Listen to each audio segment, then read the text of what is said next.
mientras se debate la reforma judicial, ahora mismo, esta noche en el Senado, Cristina Kirchner, escucha bien, ya despegó del proyecto. Dijo, esta no es la verdadera reforma.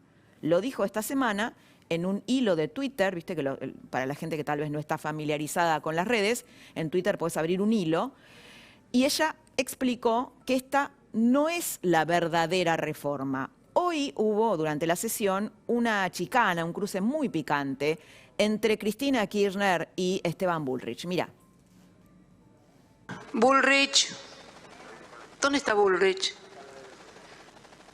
A ver, que no lo vi la última vez. A ver. Bullrich.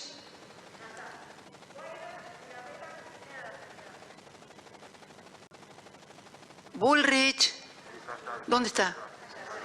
Ah, ya lo vi. ¿Qué tal, senador Bullrich? ¿Cómo le va? Bien. Bien, presidenta. Buen día. ¿Cómo está? Muy bien. Mejor que nunca, le diría.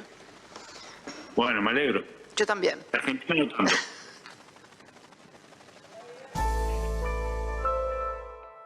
Bullrich. Bueno, ahí no se entiende bien, ¿no? Al final de Esteban Bullrich le dice la Argentina no tan bien como usted, ¿no? Ahí, por supuesto, hay una chicana porque Bullrich en otras sesiones había puesto una foto de él, no estaba él y bueno, no estaba participando de la sesión y Cristina lo dejó en evidencia, ¿no? Fue criticado también por sus colegas de Juntos por el Cambio, pero no desaprovechó la oportunidad de chicanearlo durante la sesión, bastante propio de Cristina. Lo vamos a tener a Esteban Bullrich más tarde aquí en la tertulia y le vamos a preguntar también sobre esto, ¿no?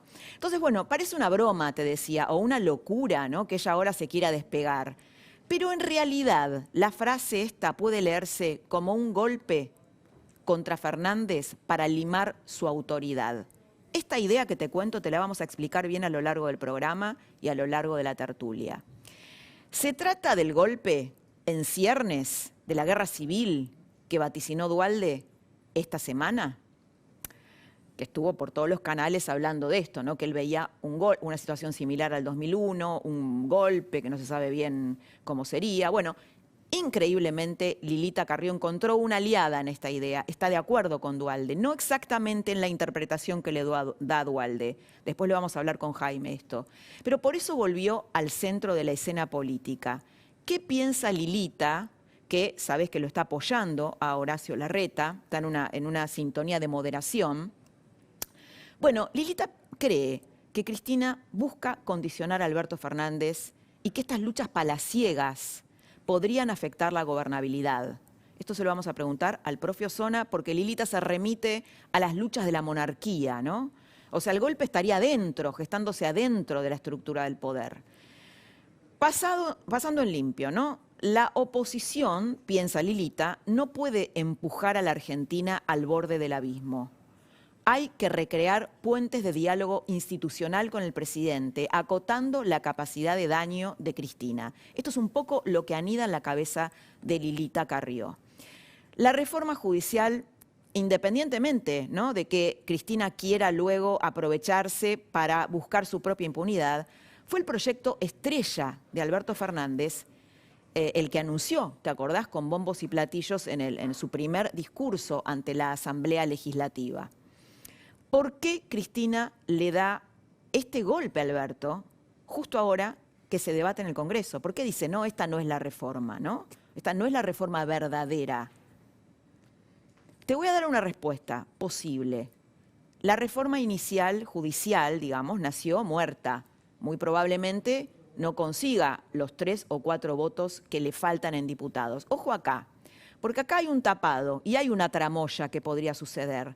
Hay un diputado que está de licencia, ligado a Massa, que podría volver a ocupar su banca en estas tramoyas que siempre hace el kirchnerismo. Se lo vamos a preguntar a Cristian Ritondo, que lo tenemos al final de la trama. Cristian Ritondo es como sabes, el jefe del bloque del PRO en diputados, tiene un rol clave. Vamos a hablar sobre esto con él. Pero bueno, hasta ahora todo indica que no están consiguiendo esos votos. Cristina no quiere cargar con ese fracaso. Si el proyecto no se concreta, no es su culpa. ¿De quién es la culpa? De Alberto. ¿Te suena este mecanismo? Cristina no está aplicando algo diferente al plan que tenía en mente para Scioli, ¿te acordás? Poner una figura formal en la presidencia, mientras el poder real reside en Juncal y Uruguay. La puerta de hierro cristinista, ¿no? La casa de Cristina en Recoleta. Es decir, su plan inicial siempre fue convertir a Alberto en un Scioli maquillado. Lo está logrando. ¿Esto significa que Alberto es una víctima? ¿Lo estamos proponiendo como una víctima? Tal vez vos estás mirando y estás diciendo, ¿pero qué dice? ¿Lo está poniendo como víctima? O que, digamos, una víctima a la cual la clase política tiene que rescatar, de ninguna manera, para nada. Alberto no es víctima.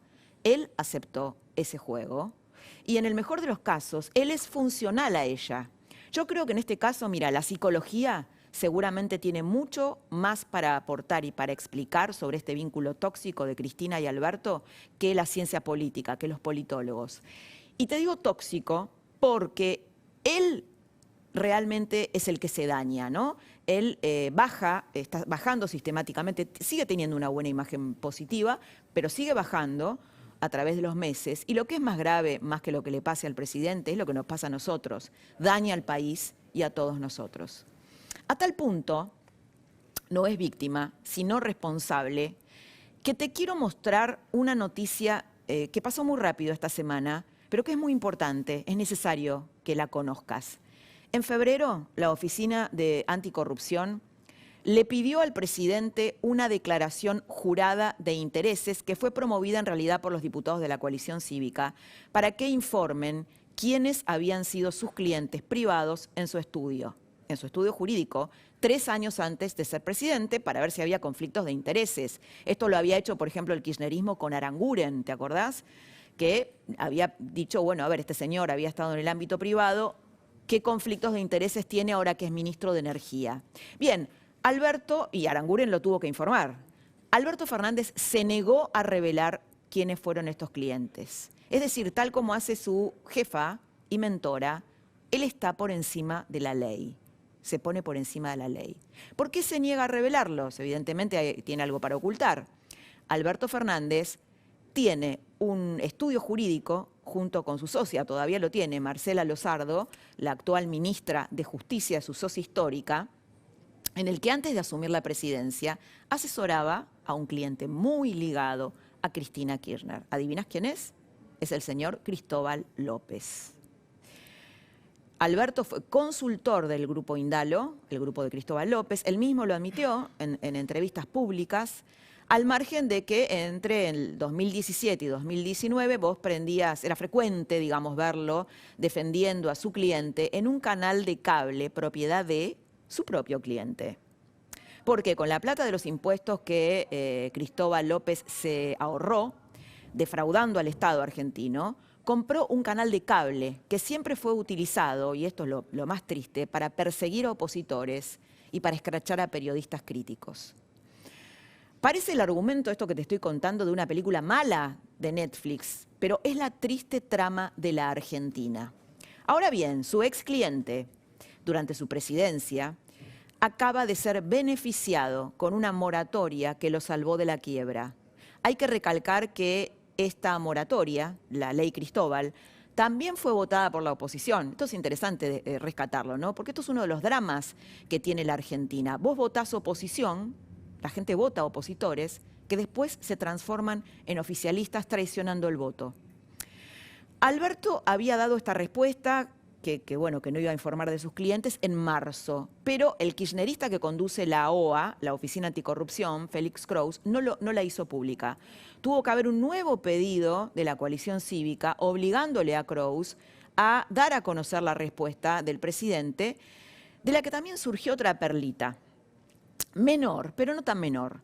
El presidente también se negó a dejar dar clases en la UBA como le está recomendando la Oficina Anticorrupción y como le reclama la Constitución. Es decir, cuando vos sos presidente, la Constitución lo que te dice es que tiene que ser obviamente un cargo de dedicación exclusiva. Bien, ahora salió a la luz, el presidente dijo, no, yo tampoco voy a dejar este cargo en la UBA. Y salió a la luz que él en realidad no es un profesor titular, con lo cual para ser profesor titular de la UBA es algo muy riguroso, tenés que dar concursos. Bueno, él no renovó ese concurso, sino que es profesor interino, es decir, es un cargo más político que otra cosa. En una palabra, lo que yo te quiero decir es que un presidente que le exige a la sociedad cumplir con la ley, por ejemplo, con la pandemia, con el tema de la pandemia, que él se ofusca tanto cuando la gente no cumple la ley, él mismo la incumple o se pone por encima de ella. Como dice Miguel Ángel Broda, y te lo anunciaba antes, ¿no? En una frase que hizo mucho ruido en la política. Mirá, la estás viendo ahí, en pantalla. La Argentina es el reino del revés. Mientras el presidente almuerza con Moyano en Olivos, Marcos Galperín, el dueño de Mercado Libre, que en cualquier país normal lo trataría de retener, lo aplaudiría, lo festejaría, además por la cantidad de trabajo que da, fue expulsado a Uruguay.